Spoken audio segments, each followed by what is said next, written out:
ብዙ ሰዎች አንድን ልማድ ለመገንባት 21 ቀን ይወስዳል ይላሉ።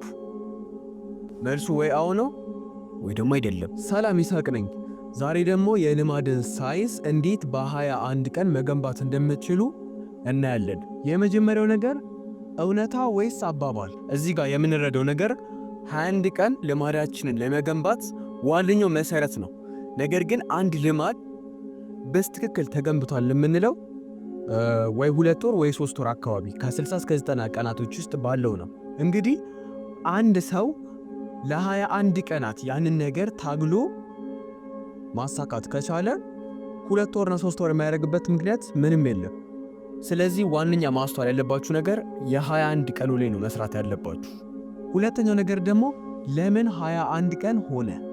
በሳይንስ ማስረጃ ወደ 3 ሳምንት ምናምን አካባቢ አእምሯችን አዳዲስ ኒውራል ፓዝ የሚባሉ ነገሮችን መፍጠር ይጀምራል እና ይሄ ከኃይል ወይ ደግሞ ከፎርስ ወደ ፍሎ መሄድ ይጀምራል።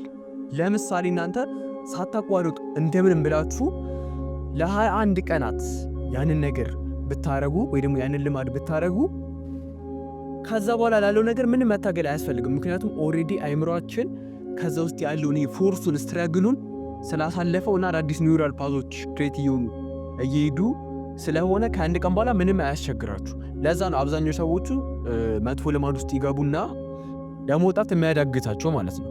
ስለዚህ እናንተ እዚህ ጋር ልማዳችሁን በጣም ጥንቃቄ እያደረጋችሁ አንድ አእምሮ ከቀረጸ ለዛ ነገር መውጣት በጣም ያስቸግረናል።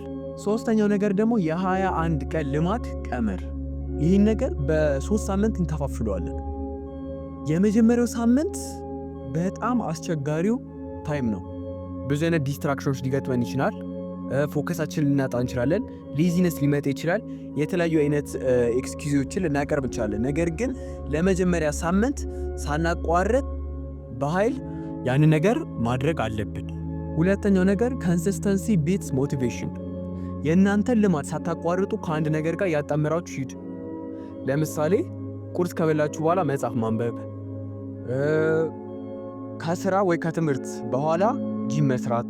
ሶስተኛው ሳምንት ላይ ደግሞ እንደነገርኳችሁ ቼንጅ ኦፍ አይደንቲቲ ወይ ደግሞ ማንነትን መቀየር። ለራሳችሁ ማንኛውም ነገር ማድረግ እንደምትችሉ አሳምኑ። ምክንያቱም አንድ ልማድ የሚቆየው ከራሳችሁ ማንነት ጋር ስታቆራኙት ነው። አራተኛው ነገር ደግሞ ቀላል አርጉት።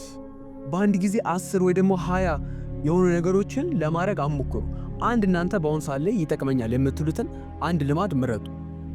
ሜቢ ጆርናሊንግ ሊሆን ይችላል፣ ሪዲንግ ሊሆን ይችላል፣ ጂም መስራት ሊሆን ይችላል።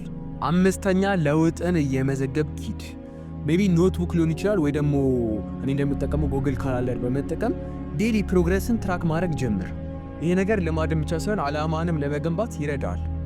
ምክንያቱም እናንተ የሆነ ጊዜ ትራክ በምታደርጉበት ጊዜ የሆነ ጊዜ ላይ ጥሩ ደረጃ ላይ ደርሳችሁ እንዴት ከነዛ ነገሮች እንዴት ካፓሲታችሁ ተምራችሁ እዚህ ላይ ደረሳችሁ ታያላችሁ ማለት ነው። ስለዚህ ቁጭ ብለህ አንተ እዚህ ቲክቶክ ስትሪክን እና ስናፕ ስትሪክን ትራክ ከምታደርግ አንድ ኖትቡክ አውጣና ዴሊ የምታደርጋቸውን ነገሮች ትራክ ማድረግ ጀምር። ይሄ በላይፍ ላይ በጣም ነው የሚጠቅመው። ስድስተኛውና የመጨረሻው ነገር ደግሞ ሪዋርድ ዩር ሪዛልት ወይ ደግሞ ልማዳችሁን ሸልሙት። ያው እንደምታውቁት አእምሯችን በትንንሽ ነገሮች ይደስታሉ። ለምሳሌ እናንተ ጂም ገብታችሁ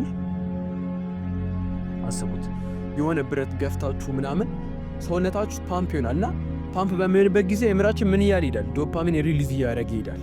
ይሄ የደስታ ሆርሞን ማለት ነው። እና ደግሞ አእምሯችን ደግሞ ደስ ባለው ቁጥር ያው እኛ ያንን ነገር ፐርፎርም የማድረግ አቅማችን በጣም ከፍተኛ እየሆነ ይሄዳል። ስለዚህ ሪዋርድ ዩር ሪዛልት። እንግዲህ የዛሬ ቪዲዮን ይመስል ነበረ። እንደራችሁ ተስፋ አደርጋለሁ። እናንተ የምትጀምሩትን አንድ ልማድ ለ21 ቀን ሳታቋርጡ የምታረጉትን ኮሜንት ሴክሽን ላይ አስቀምጡልኝ። ይህ ቪዲዮ ከጠቀማችሁ ሰብስክራይብ እና ላይክ እያደረጋችሁ እንዲሁም ይጠቅሙታል ለምትሉት ጓደኛችሁ ሼር እያደረጋችሁ ራስን ማሻሻል ለአጭር ጊዜ ብቻ የሚቆይ ትሬንድ ሳይሆን ከዕለት ተዕለት ኑሯችን ውስጥ ልናደርገው የሚገባ ነገር ነው።